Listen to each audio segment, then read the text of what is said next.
అందరికీ జై భీమ్, జై శివలాల్. ఇది ఒక చిన్న వీడియో మా గ్రూప్లో రావడం జరిగింది. ఒకసారి మీరందరూ చూడండి, ఎందుకంటే చాలా ఆలోచనాత్మకంగా ఈ వీడియో ఉంది. మీరు వినండి ఒకసారి. కోటి పైన ఖర్చు పెట్టారు, ఎట్లా రికవర్ అవుతాయి? మాక్సిమం నెలకి 5 లక్షల పైన ఫ్రాడ్ చేయాలన్న రికవర్ అవ్వాలంటే పోనీ. అంటే ఇక్కడ ₹1,00,00,000 వాళ్ళు ఎలక్షన్లో పెట్టారు. మీరు ₹1,00,00,000 రికవర్ చేయాలంటే మీకు నెలకు 50 లక్షలు అని చెప్పడం జరిగింది మేడం గారు. మేడం, మీకు 5 సంవత్సరాలకు 60 నెలలు ఉంటాయి. 60 నెలలు అంటే దరిదాపు నెలకు ₹1,50,000 వీళ్ళు ఫ్రాడ్ చేసే అవకాశం ఉంది అని మీరు చెప్తున్నారని నాకు అర్థమైంది. రాష్ట్ర ప్రభుత్వం నిధులు ఇస్తుంది, మీరు పనులు చేసుకుంటే బిల్స్ వస్తాయి అనుకున్నా రాష్ట్ర ప్రభుత్వం దగ్గర నిధులు లేవు, మీరు పని చేసుకున్న బిల్స్ రావు. ఎట్లా రికవర్ అయితే?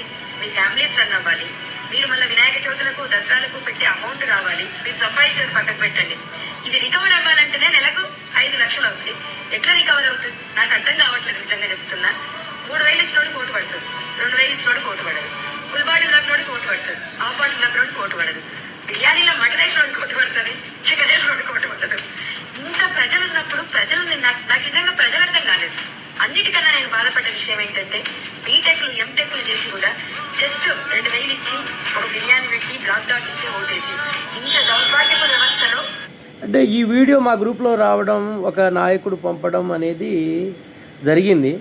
అంటే ఈ గ్రూప్లో కూడా ఎందుకు పెట్టాడంటే ఇక్కడ చాలా డిస్కషన్ జరుగుతూ ఉండే. మా యొక్క యువత, ఎంటెక్లు బీటెక్లు చేస్తున్న యువత, అలాగే ఉద్యోగాలలో ఉన్న యువత ఆ గ్రూప్లో డిస్కషన్ చేస్తూ ఉంటే మా అన్నగారు ఈ వీడియోను పెట్టడం జరిగింది. అంటే మా అన్నగారి ఉద్దేశం ఏంటంటే, మీరు ఎంటెక్లు బీటెక్లు పిహెచ్డీలు ఉద్యోగాలు చేస్తున్నారు, మీరు మా దగ్గర అంటే వాళ్ళ దగ్గర ఎన్నికలలో వాళ్ళు డబ్బులు పంచడం జరిగింది, వాళ్ళు డబ్బులు పంచారు కాబట్టి మీరు డబ్బులు తీసుకున్నారు, మీ నాన్నలు డబ్బులు తీసుకున్నారు కాబట్టి ఈ గ్రూప్లో డిస్కషన్ చేస్తున్న మీకు అసలు మాట్లాడే అర్హత లేదని చెప్పేసి మన నాయకుడు మీకు చెప్తున్నారని నాకు అర్థమవుతా ఉంది.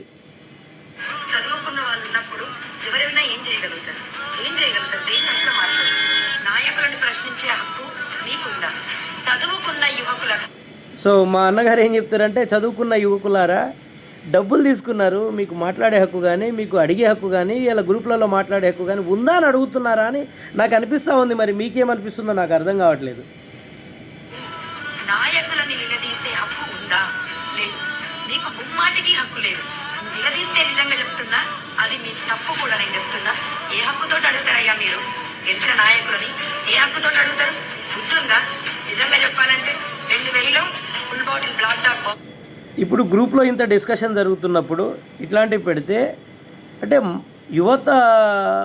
యువతను డైరెక్ట్గానే మా అన్న చెప్తుంది ఏంటంటే, మీరు డబ్బులు తీసుకొని, మీ పేరెంట్స్ డబ్బులు తీసుకున్నారు, మీకు మాట్లాడే అర్హత లేదు, అసలు మీకు ఆ యొక్క అర్హత ఎట్లుందని చెప్పేసి అడుగుతుండేమో నాకు అనిపించింది. మరి మీరు ఆలోచన చేయాలి, ఎందుకంటే ఇది చాలా సున్నితమైన విషయము. అండ్ నేను కూడా దీంతో ఏకీభవిస్తున్నా. మీరందరూ డబ్బులు తీసుకున్నారంటే, మరి డబ్బులు తీసుకొని ఓటేసిన వాళ్ళు, మరి వాళ్ళేమో మేము ఆ పని చేసినాం, ఈ పని చేసినాం, లేకుంటే మా కార్యకర్తలు ఆ పని చేసారు అని ఓటు అడిగినామంటారు. మళ్ళీ ఏమో ఇక్కడ డబ్బులు ఇచ్చాం కాబట్టి మీరు అడిగే అర్హత లేదని మా అన్న చెప్తుండు. మరి నాకేం అర్థం కావట్లేదు. వీటి కోసం ఓట్లు అమ్ముకునేటోళ్ళు రేపు ఎట్లా అడుగుతారు? నాయకులను ఎట్లా ప్రశ్నిస్తారు? మీరు ఇప్పుడు ఫోన్ చేస్తారా? నాకు ఈ పనులు కావాలి, ఆ పనులు కావాలని అంటారా? మీరు చేస్తే వాళ్ళు ఎత్తుతారా? వాళ్ళ తప్పేముంది? నిజంగా చెప్పాలంటే వాళ్ళు బిజినెస్ చేశారు, మీకు ఓటు వాల్యూ ఇంత అని చెప్పారు, మీరు అమ్ముకున్నారు.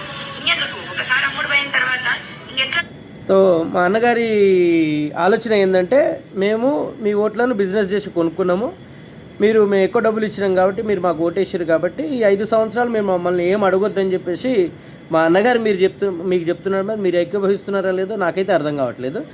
చూద్దాం ఇంకా ఈ వీడియోలో ఏముంది, ఎందుకంటే చాలా బాగుంది ఈ వీడియో. మీరు నిజంగా చెప్తున్నాను, నాయకుల తప్పు కాదు, ఓటర్ల తప్పు. ఈ ధర్మానికి ఇక్కడ వాల్యూ లేదు తల్లి, నువ్వు వద్దమ్మా అని చెప్పారు పెద్దలు. వాళ్ళకి మరొకసారి కృతజ్ఞత చెప్తున్నా. మీరు మారనంత వరకు ఈ సిస్టమ్ మారదు, ఇండియా మారదు. ఒక్కసారి ఆలోచించండి. మన దేశం మారాలి అంటే మీ ఆలోచన విధానం మారాలి. ఎందుకు చదువుకున్నాం? నాకు పడ్డ ఓట్లు అంటే మా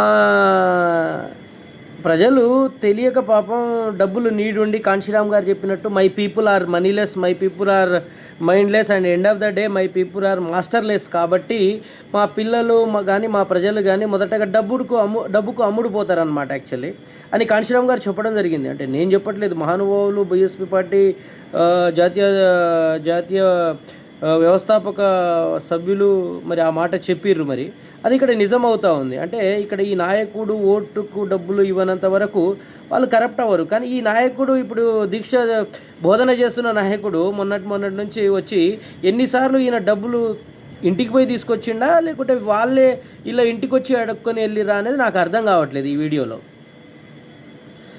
సో యువత, దిస్ ఈజ్ ఎక్స్పెక్టెడ్ థింగ్. కాబట్టి నేను కూడా చాలా విషయాలు మాట్లాడాలనుకున్నా కానీ చాలా పెద్దగా లెంత్గా అయిపోతుంది ఈ వీడియో.